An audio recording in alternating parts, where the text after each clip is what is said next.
This is video 2 in the countdown to the 3 big new rhythm resources that we are going to be releasing on ComposeCreate.com on Tuesday, August the 29th. And as I told you in the first video, a new edition of Rhythm Menagerie is one of those things that we're going to be releasing. And this is a big deal, but not the biggest thing that we're going to be releasing on Tuesday. Rhythm Menagerie is the only reproducible, comprehensive rhythm curriculum of its kind that's designed to help you teach your students to master rhythm. In this second video, I want to tell you about 2 things. Number 1, I want to show you the difference between an unmusical rhythm and a musical rhythm, because therein lies the difference, and therein lies the problem with so many of the things that we're trying to do when we're teaching our students rhythm. And then number 2, I also want to show you what the magic is of Rhythm Menagerie and why it works so well. Obviously, we want rhythm to be in the bodies of our students, not just in their minds and in their fingers. We want to help them create lots of neural pathways in their brain for rhythm so that when they play something, more accurate rhythm comes out whether they like it or not. But the problem is, oftentimes we're trying to teach rhythm alongside other concepts that are hard, for example, like note reading. We often pull things like rhythm drills down from the internet, or we pull out little snippets in our method books to help them clap and count out loud and teach them rhythm. But why aren't those things working? Why aren't our students developing rhythm much more quickly?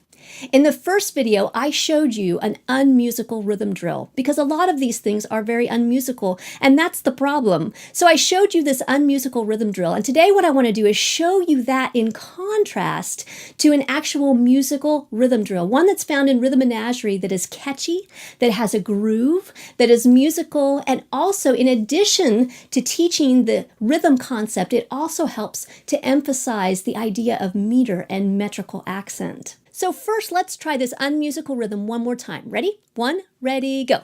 1, 2, 3. 1, 2, 3. 1, 2, 3. Now that is not groovy or a musical rhythm. We talked about that.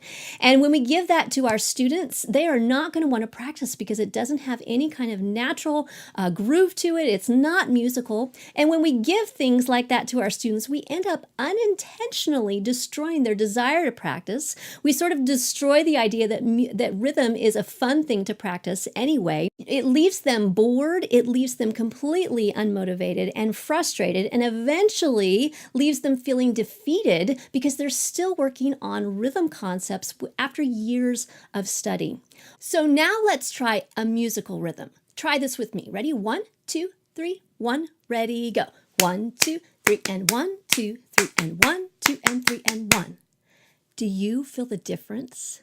The difference, of course, there's repetition, so that's going to help. But the difference here is that this is carefully composed to ensure that the student plays it in a musical way.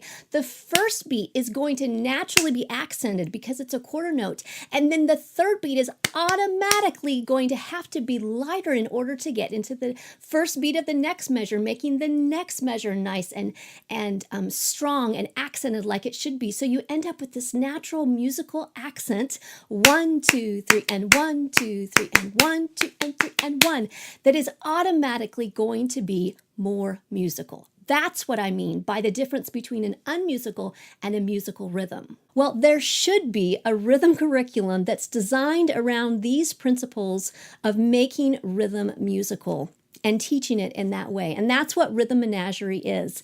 And so the revised edition is going to have even more musical things. It takes some of the pieces or some of the lines that I was just not quite happy with, and we replace those with more musical rhythms. And then the thing that's coming out on August the 29th that I haven't told you about yet will even do more to make this an absolutely much more musical experience for your music students or your piano students. Now, I didn't create Rhythm Menagerie because I was good at rhythm. The story that I told in video 1 about me being in the 6th grade kind of says it all. But the reason that I created it is because I was tired of my students taking years to learn rhythm. I was tired of badgering them to count out loud for years, especially in junior high when they hated me for it. And I knew that if we could somehow get it in their bodies earlier, it would come out in more of their music. I knew that we needed a curriculum that could move as quickly as my fast students were moving and as slowly as my challenging students needed it to move. And that's what Rhythm Menagerie can do. So how is Rhythm Menagerie effective at doing this? Rhythm Menagerie comes with 8 units, and in these units we cover concepts like quarter notes, half notes, quarter rests, half rests, eighth rests, eighth notes, ties, and dotted quarter notes. And within each unit there's an introductory page that introduces the concept with a beautiful and unique creature that talks about the concept. You notice that there's only one kind of rhythm at the top, just one thing for them to focus on that one week, and then there are 5 days of things to do with that one rhythm. If you are a piano teacher, then the piano edition is what you would want, and in the piano edition it just gives them something on the piano to do for those 5 days. If the classroom edition is what you choose, then in the classroom you can use it for voice or any instrument at all. There's different directions to do with your instrument if it's not the piano. And then there's level 1 rhythms. There's the level 1 single line rhythms. Now this is just pretty basic. We want these to be very, very easy when the students are first introduced to them so they can master them and develop confidence. And so these are very, very simple. Just clapping and counting out loud is perfectly fine here. And then there's the level 1 two-handed rhythms. This allows the student to develop coordination between the hands. You notice there's a lot of repetition, right, right, left, left, right, right, left, left, to develop a little bit of predictability and musical aspect to it. And then there's the level 1 Fun with Sounds pages. And the Fun with Sounds pages incorporate some kind of body thing that the student does or some kind of animal sound, something unexpected to really engage the student and get it in their body. And then we progress to level 2 rhythms. In the level 2 rhythms, again, you have a single line rhythm. You notice that these are a little bit harder because meter in 3/4 is a little bit more complicated than 4/4, and so we introduce that here. And then we have the two-handed rhythms here. Again, it's going to be a little bit more complicated here. And then we have the level 2 Fun with Sounds. And then the level 3 is the most complicated that it can be with the particular rhythm units that we're using. So with quarter notes and half notes, you know that you can actually get some syncopation, dum da dum, and you can get that syncopation in there. And so that's going to be in level 3, because by the time they get to that, they will already be able to do these other rhythms very, very easily. And so, of course, there's the single line rhythms, as you see, and then there's the two-handed rhythms. Again, lots of repetition and musicalness to this. And then there's the Fun with Sounds pages. Now, at the end of every unit, there is a Menagerie Master of Rhythm certificate. And I have to admit something here. I hate certificates. I think they look really boring. I mean, they were fine for a while, but I just think that they're everywhere and everybody gives them out. And so I told the artist that designed this, I said, please make the certificates look interesting and engaging and like something that a child wants to get. And so he came up with this. And so that's an example of the Master of Rhythm Menagerie certificate that you can get at the end of level 1. And then here are some more of those examples of different certificates that you get throughout the book. There are a few really unique and fun things about Rhythm Menagerie, and one of the ones that I want to show you is this measure of progress. If you are using international versions, then you will see the progress bar is what we call it. And in this progress bar, this measure progress, the student gets to draw in a quarter note for every day that they practice the rhythm. And then at the end of the week, they're supposed to put in the number of quarter notes that they have written in. And so, for instance, if they practice 5 days that week, they would put a 5 over the 4. Well, that presents a really interesting and great way to introduce your students to meters like 5/4 that they don't see very often. I did have one student who asked me, he said, Mrs. Wendy, could I please just go ahead and can I please put in a quarter note for every time I practice instead of every day I practice? And as you know from the Have You Forgotten What It's Like to Be a Child workshop, Anytime a student has an idea, you say yes to, as long as it will work within what you're trying to do. And so I said, yes, come back and show me how many times that you've practiced it. And so he came back with a measure of 21/4. And that presented a really great opportunity to talk to him about whether that was even possible to have 21/4. Very quickly, I want to show you some of the Fun with Sounds pages, the pages that students absolutely love.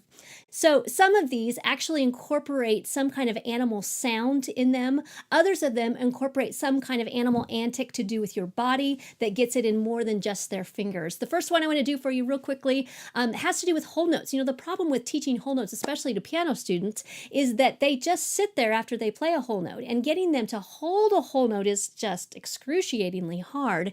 And so we need to show them that actually something happens during the whole note. So on this particular page, there's a lovely little wolf there, and when they get to the whole note, they're supposed to howl. So it would go like this: 1, 2, 3, 4, 1, 2, 3, 4, 1, 2, 3, 4.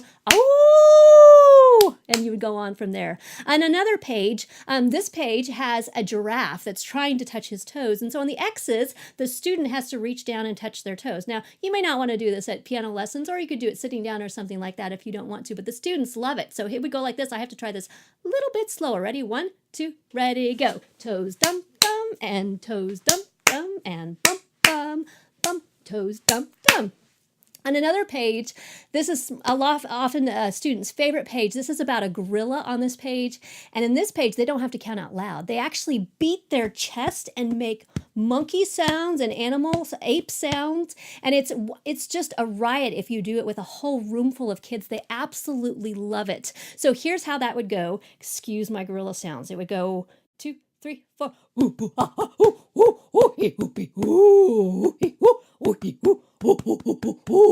Like that. And then the last one, I'm going to actually have to pull somebody in to show you. And so, 1, 2, ready, go.